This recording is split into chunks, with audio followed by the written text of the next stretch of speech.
Ils étaient en train de courir, comme souvent. Rien ne les arrêtait, et autour d'eux, la rue, les maisons et tout ce qui s'y trouvait devenaient des paysages fantaisistes avec lesquels ils pouvaient s'amuser. Ainsi, une voiture pouvait être une montagne infranchissable, un passage piéton se transformait en un pont suspendu au-dessus du vide et des draps flottant au balcon, l'étendard d'une armée ennemie. C'était ainsi que Tia et Elio passaient la plupart de leur temps quand ils étaient en vacances, à jouer, à s'inventer des histoires et à vivre des aventures extraordinaires. Et les jours de mauvais temps, c'était leur maison qui devenait le théâtre de leurs jeux.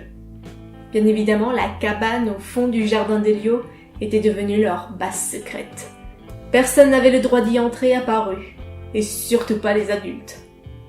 Il y avait des jours où les deux enfants ne pouvaient pas se voir, et dans ces moments-là, ils s'ennuyaient. Et cela était encore pire quand les vacances prenaient fin et que Tia repartait dans la maison de ses parents. Mais elle n'habitait pas trop loin, alors des fois elle revenait certains week-ends. Bon, c'est vrai que lorsqu'ils étaient à l'école, ils n'avaient pas vraiment le temps de regretter leur jeu. Mais l'impatience se faisait toujours ressentir lorsqu'ils savaient qu'ils allaient se revoir.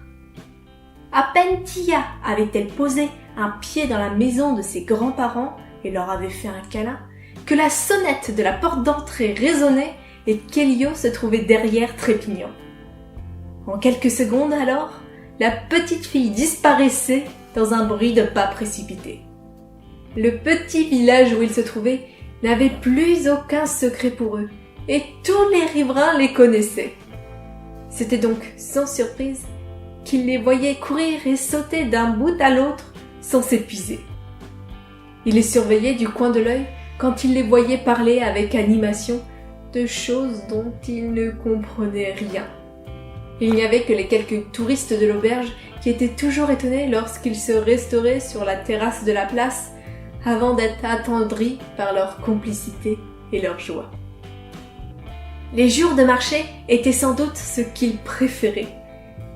Tia et Elio faisaient le tour de toutes les échoppes et inventaient d'où pouvaient bien venir toutes ces trouvailles et victuailles. Celui qu'ils aimaient le plus était sans aucun doute le stand des épices. Toutes les odeurs qui se mélangeaient les envoûtaient. Ils se voyaient alors dans des pays lointains. Parfois, lorsque le vendeur n'était pas trop occupé, il leur faisait goûter l'une ou l'autre de ces étranges substances et leur expliquait d'où elles provenaient. Cela nourrissait d'autant plus leur imagination, surtout que c'était une différente à chaque fois. Ils étaient stupéfaits de ces goûts, qui étaient parfois doux, forts, amers et bien d'autres saveurs. Et cela devenait le concours de la plus belle grimace, mais c'était un vrai challenge, et ils revenaient à chaque fois plus déterminés que jamais. C'est ainsi que certains noms d'épices, écorchés et déformés de leur mémoire d'enfant, devenaient des potions de méchantes sorcières, des plantes carnivores qui voulaient les manger tout crus, ou le nom de méchants extraterrestres qui devaient combattre. Tia et Elio passaient donc des journées bien remplies, et ils ne se rendirent pas compte que petit à petit, une ombre discrète se profilait dans leur sillage. Au début, ils n'en avaient pas conscience, mais elle s'imposait de plus en plus dans leur aventure comme une évidence. La Grande Ombre, comme ils l'avaient surnommée, n'était pas une véritable menace. Ils avaient des ennemis bien plus coriaces à affronter, mais elle était bel et bien présente et ils ne pouvaient pas vraiment s'en débarrasser. Les jours passaient, les semaines de vacances laissaient place à d'autres, mais à chaque fois que les deux enfants se retrouvaient, la Grande Ombre revenait aussi. Ils essayaient bien parfois de lui échapper, mais elle réapparaissait toujours. Elle faisait maintenant partie intégrante de leurs aventures, et ils grandissaient avec elle.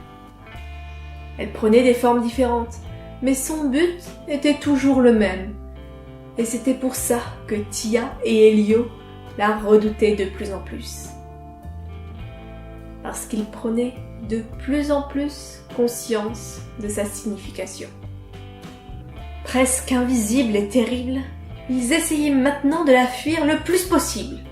Cela était devenu une partie de cache-cache à chaque fin de journée. Le moment où la grande ombre était la plus proche d'eux. Ils essayaient toujours de la fuir en s'échappant tels des agents secrets en mission d'infiltration. Mais elle finissait implacablement par les rattraper. Elle s'infiltrait même dans leur base secrète, et c'était, à chaque fois, la fin. La fin d'une histoire, avant une nouvelle qui s'écrirait le lendemain. Alors une fois, Tia eut une idée pour défier la grande ombre. Elio fut évidemment d'accord pour mettre en place le plan, et ils s'y préparèrent pendant des jours entiers dans le plus grand secret, veillant à ce que les ninjas espions ne découvrent rien. Rien ne pouvait leur résister. Ils n'avaient pas reçu pour rien les meilleurs prix de la galaxie et les grandes médailles de l'honneur des royaumes merveilleux pour avoir maintes et maintes fois déjoué les donjons piégés, battu les envahisseurs et leur armée et ramené la paix et la joie dans le monde. Ils étaient les plus forts. Et le moment fatidique arriva. Une nouvelle fois, la grande ombre était à la porte de leur sanctuaire. Mais ils étaient fin prêts à l'accueillir. Ou pas vraiment en fait. La porte de la chambre de Tia s'ouvrit, et à la place de trouver les deux enfants, la grande ombre se fit accueillir par un fort de guerre constitué de coussins et de matelas redressés et calés contre des chaises et recouverts de draps. Le tout était agrémenté de soldats de papier au regard sévère, accrochés sur les remparts de fortune à l'aide du ruban adhésif. Une pancarte était accrochée avec la mention suivante. Super Tia et le chevalier Elio sont partis combattre le dragon du pays voisin. Visiteurs, pas la peine de les chercher, ils ne reviendront que demain matin. La grande ombre poussa un soupir amusé et se résigna. Très bien les enfants, vous avez gagné. Elio peut dormir ici ce soir. Elle s'attendait à des cris de joie, mais il n'en fut rien. Elle se pencha alors au-dessus du fort, mais elle ne vit personne. Elle se demanda bien où il s'était encore caché, et elle éleva alors la voix, rentrant dans leur jeu, pour abattre sa carte maîtresse et les faire sortir de leur tanière. Mais avant le grand voyage, ce serait bien que Super Tia et le grand chevalier viennent au repas organisé en leur honneur, surtout s'ils veulent avoir des glaces en dessert. Dans la pénombre, les deux regards des enfants se croisèrent et se sourirent avec connivence. Ils ouvrirent un peu plus la porte de la chambre des grands-parents et virent de dos la grand-mère de Tia dans l'encadrement de la porte opposée. Elle eut à peine le temps de se retourner pour voir de petites ombres s'échapper et des pas précipités résonner dans le couloir et les escaliers.